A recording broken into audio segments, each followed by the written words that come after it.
ಗಗನಯಾತ್ರಿಯಾದಂತಹ ಭಾರತೀಯ ಮೂಲದ ಸುನಿತಾ ವಿಲಿಯಮ್ಸ್ ಸುರಕ್ಷಿತವಾಗಿ ವಾಪಸ್ಸಾಗಿದ್ದಾರೆ.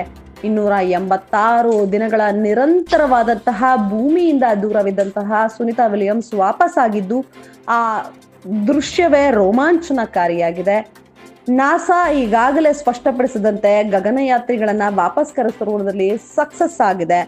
ಸದ್ಯ ದೃಶ್ಯಗಳನ್ನ ನೀವು ನೋಡ್ತಾ ಇರಬಹುದು.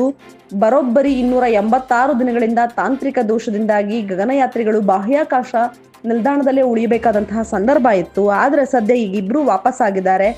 ಎಲ್ಲರೂ ಸಹ ಸಂತಸವನ್ನು ವ್ಯಕ್ತಪಡಿಸಿದ್ರೆ ಗಗನಯಾತ್ರಿಗಳು ಮಾತ್ರ ಮಿಶ್ರ ಪ್ರತಿಕ್ರಿಯೆಯನ್ನು ನೀಡಿದ್ದಾರೆ. ಕಾರಣ ಇಷ್ಟೇ, ಇದು ಅವರಿಗೆ ಒಂದು ಸದವಕಾಶ, ಅಂದ್ರೆ ಒಳ್ಳೆಯ ಅವಕಾಶವಾಗಿದ್ದು, ಮತ್ತೊಂದೆಡೆ ಸಾಕಷ್ಟು ತಮ್ಮ ಕುಟುಂಬದಿಂದ ಅಗಲಿಕೆಯನ್ನ, ತಮ್ಮ ಕುಟುಂಬಕ್ಕೆ ಬೇಸರವನ್ನ ನೀಡಿದೆ. ಹಾಗಾಗಿ ತಮ್ಮ ಮಿಶ್ರ ಪ್ರತಿಕ್ರಿಯೆಯನ್ನ ಗಗನಯಾತ್ರಿಗಳು ನೀಡಿದ್ದಾರೆ.